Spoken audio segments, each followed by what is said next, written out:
My first sort of awakening as to Chinese experience in Montana was when I went to work as a reporter for the Independent Record. I was about 18 years old. At that time, they had a huge archives. I was cleaning in there, which was one of my responsibilities, and came across a row of old city directories. In those directories, there were hundreds of Chinese names. So here were all these names, and these were real people, and they were all gone. And I wondered where they went. I wondered what their lives were.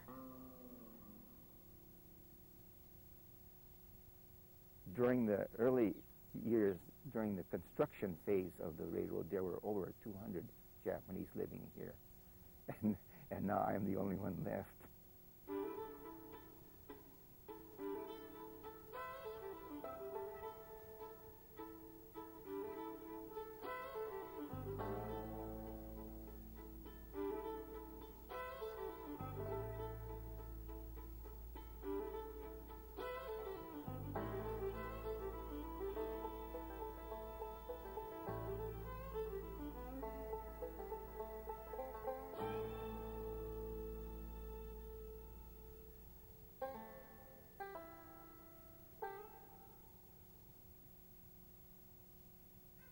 In the mid-1800s, China was in chaos.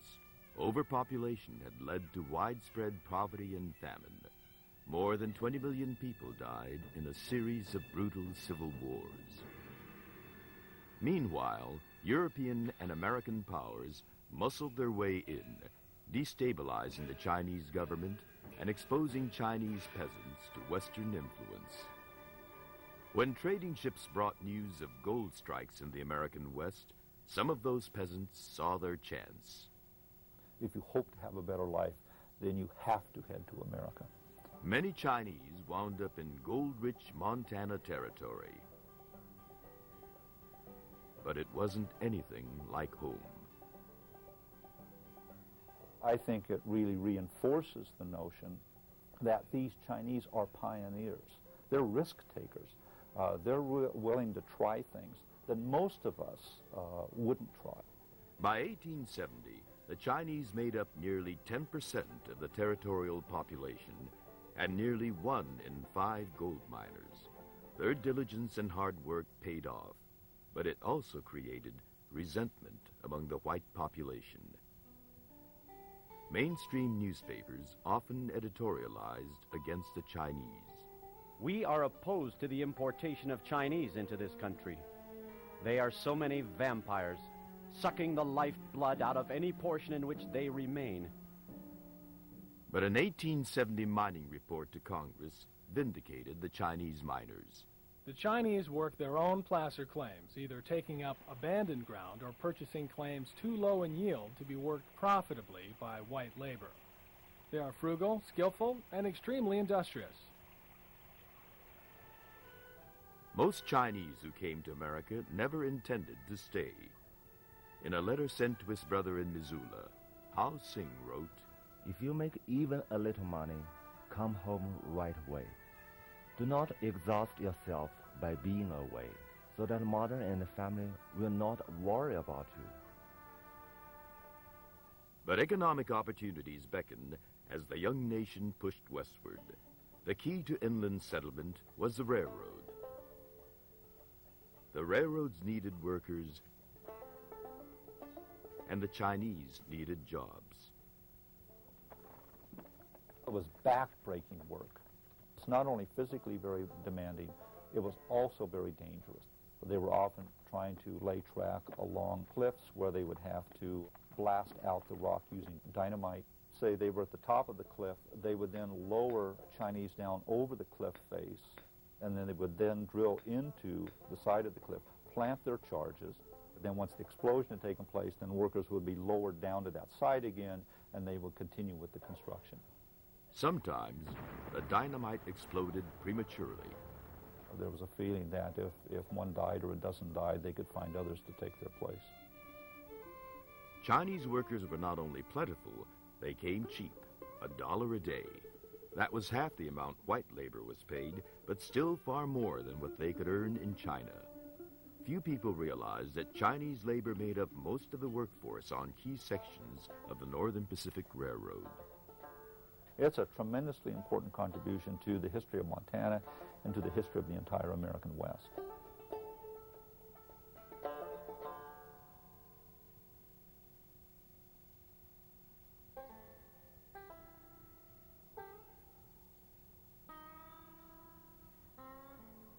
With the completion of the first railroads and the easy gold played out, the Chinese began to settle.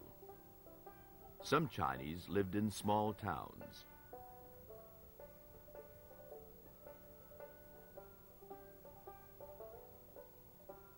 But the vast majority lived in Chinatowns, self-contained communities in Virginia City, Helena, and Butte. The Chinese are often accused of being clannish, of sticking to themselves. Again, I think we have to understand why that would happen. There was security in being where the clan was. My Uncle Jack tells me that in Helena, most of the Chinese people were named Wang. In Butte, most of the Chinese people were named Hom, or Hum. In these early Chinatowns, men vastly outnumbered women. That was because it took a long time to earn the money and stature necessary to send for a Chinese wife. My grandmother traveled to Seattle from Hong Kong when she was about 10 years old. When she was 13 or 14, arrangements began with Wang Qi for a marriage. Her picture was probably sent, and when she was 14 years old, she was married to him. He was 54. These young brides lived on the American frontier, but many were still bound by tradition. One Butte woman recalled, "When I came to America as a bride, I was allowed out of the house but once a year. That was during New Year's. We would dress in our long, plaited, hand-embroidered skirts. If we did have to walk out when men were on the streets, we hid our faces behind fans and hurried by." Chinese men were more visible. Many Chinese ran laundries and restaurants. They were also doctors, merchants, tailors, gardeners, and servants for well-to-do families like that of Helena newspaper publisher Robert Fisk and his wife Elizabeth. September 14th, 1882. After the Chinese boy came, it was of course a little easier. So you see, Ah Jim is a useful member of our family, and as he is good-natured and speaks very little English, we cannot complain of either manners or morals. Most of the Chinese were either Buddhists or Taoists, with laws similar to the Ten Commandments. This banner hung at a Chinese meeting house in Virginia City. "Do not steal or rob. Punishment is 201 strokes. Do not publicly criticize or slander. Punishment. Do not rape. Punishment is 720 strokes." But those similarities were lost on most white Christians. Spurred on by reports of Chinese opium dens, gambling, and prostitution, they clung to the notion that they were superior. Preacher and abolitionist author Henry Ward Beecher pointed out the irony. "We have clubbed them, stoned them, burned their houses, and murdered some of them, yet they refuse to be converted. I do not know any way, except to blow them up with nitroglycerin if we're ever to get them to heaven."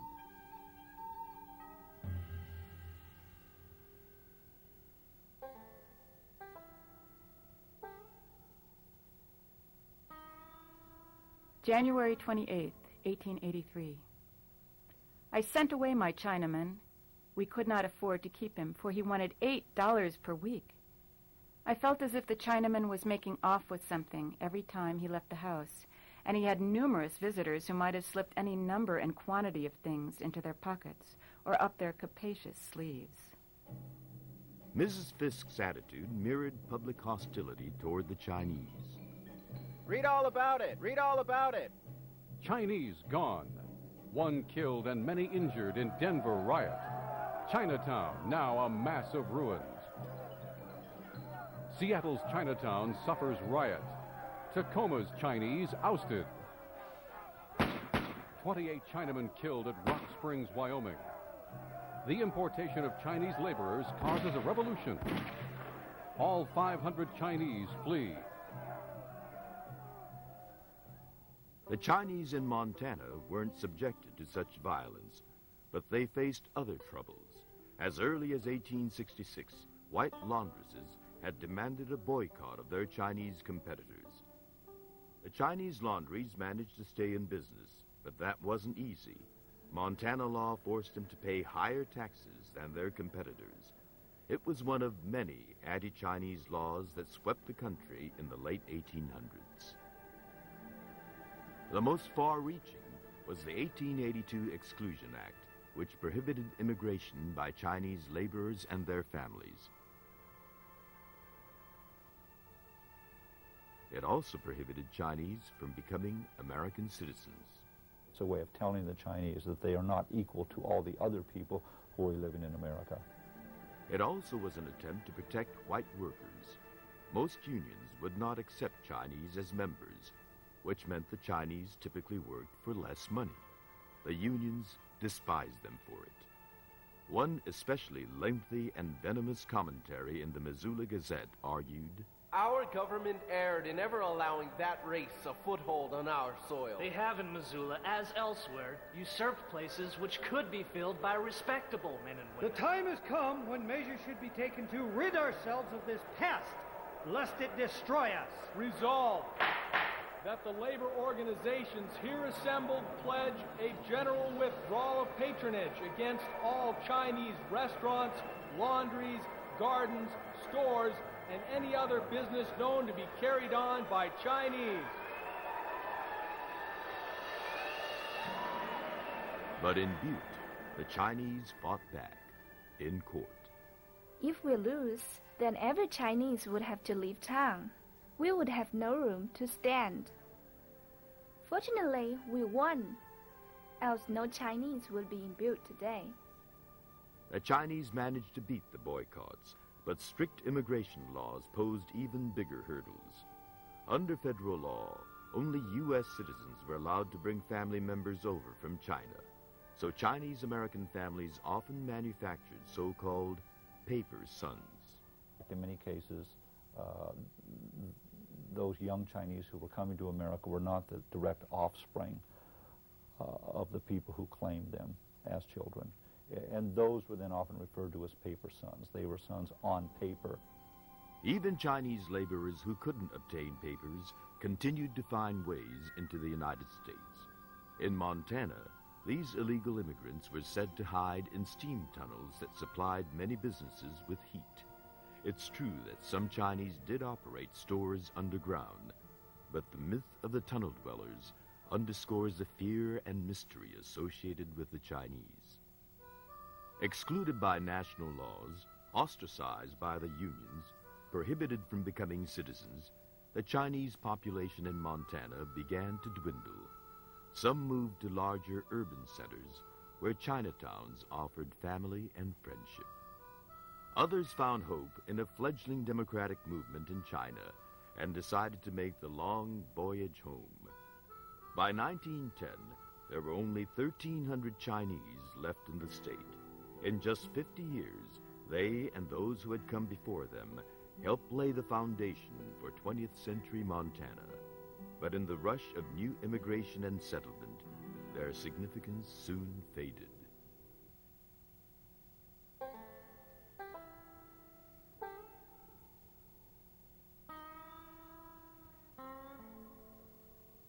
Most late 19th century settlers came from the east, encouraged by the railroads.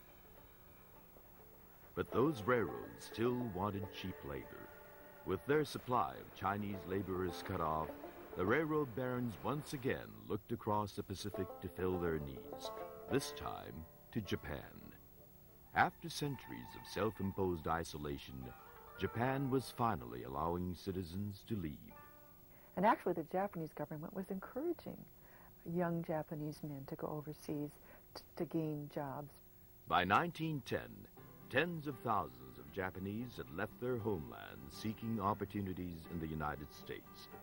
Like Henry Muneta's father, most figured they wouldn't stay for long. And they told him, well, come over here and work a few years and get rich and retire and come back to Japan.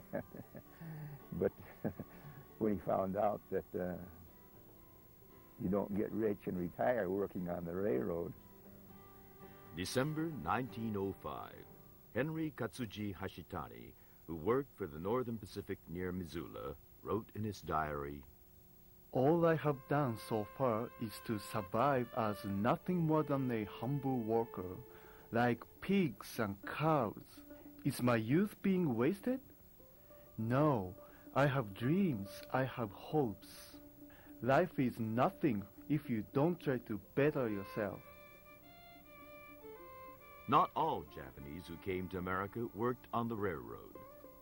But whatever they did, they worked hard to blend in. But after 1908, the U.S. government was not so accepting. Japanese laborers were no longer allowed to immigrate to the United States. Only wives and families of Japanese already in the country could get in. The picture bride, or shashin kerkon, was the practice where Japanese men in America exchanged photographs and letters with young women and their families in Japan. And through that exchange of letters and photographs and agreements by the families, they were formally married. The life that greeted these women in America was vastly different than the one they had lived in Japan.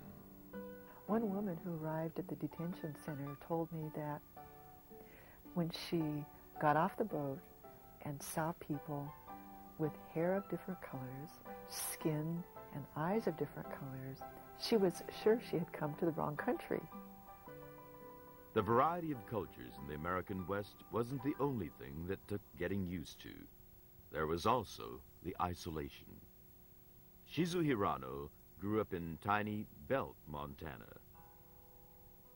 Our mother, Mume, had suffered for many years from extreme homesickness. Gently reared and well-educated for those times, the shock of living in remote rural areas where she seldom met other Japanese was too much for her, emotionally and psychologically.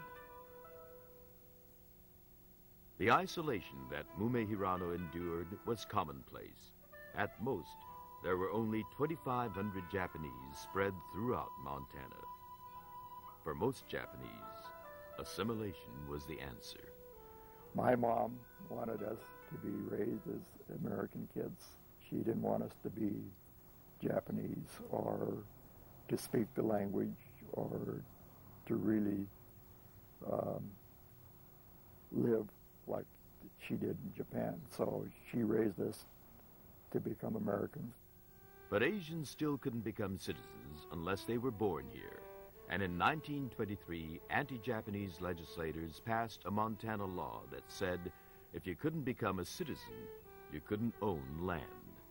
We had to obey whatever the law was, and there wasn't anything they could do about it, so they lived with it. There's a Japanese saying that goes something like this: the nail that sticks up gets hammered down. School was the one place where Hiroshi Kusumoto's mother wanted him to stand out. She made going to school a privilege, so that if we did something wrong or misbehaved, she'd say, okay, you do that, and you can't go to school. They encouraged their children to fit in, to do well, to succeed, because they believed that their success in school was the next step for them being successful in American society. You didn't act out and you didn't get into trouble because of the fact that we were Japanese, and you didn't want to draw attention to the Japanese community.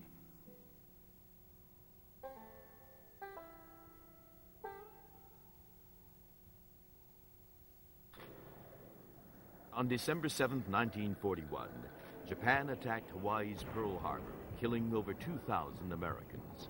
Suddenly, anyone with even a trace of Japanese blood was suspect, even if they were American-born and bred. Well, that darn war business, and Pearl Harbor didn't help it any, and I wasn't in any of those planes that bombed Pearl Harbor. After Pearl Harbor? Well, it wasn't very pleasant, you know. Within months, the government forced 120,000 Japanese Americans and Japanese immigrants into internment camps. They lost their rights. They lost access to their property.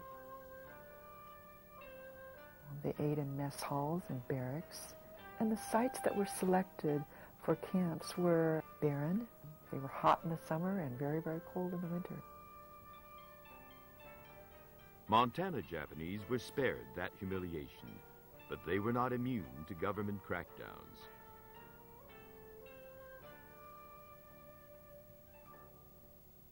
Jim Kurokawa's parents ran the Wolf Point Cafe 24 hours a day, 7 days a week for 15 years, until the Pearl Harbor bombing. On December 8th, I think it was, the FBI come and they said, we're sorry, we have to close you down. So the landlord was the only guy that had the keys to the place. And they never did lock the doors. So when the FBI says, we have to lock you up, I said, well, go ahead. And nobody had the keys. The building owner did find the keys, and Jim's parents were locked in for the next week. All his friends would come here every day to see that everything was all right. They were going to make sure that those FBI guys didn't do anything bad, you know. But white Montanans didn't always treat their Japanese-American neighbors with that kind of respect. There was a restaurant sitting right over there, and a woman ran near the depot. And I went in there for a meal one day, and she kicked me out of the restaurant. She said, get out of here, I've got nothing for you. Throughout the West, Japanese men were demoted or even fired from their jobs. That's what happened to Henry Munetta's father, who had worked for the railroad nearly 40 years. They said, well, you're enemy aliens, you're fired. The Japanese weren't allowed to be citizens. They were called aliens ineligible for citizenship. And even if they were citizens, few public officials were willing to defend them. One of them was future Montana Senator Mike Mansfield, then a representative in Congress. And he said that we Japanese were as loyal and good Americans as everybody else. And he said that we should be treated as such, treated just like any other Americans. And to hear somebody of that stature make a statement like that in a public meeting with all the people gave us a lot of heart and encouragement. And I thought, well, maybe things will.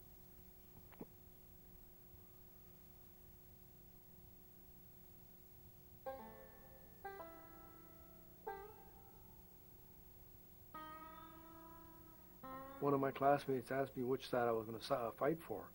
And that was, I'll never forget that, you know. That, to me, it was an asinine question to ask what country I was going to fight for, you know. I consider myself an American, and I still do.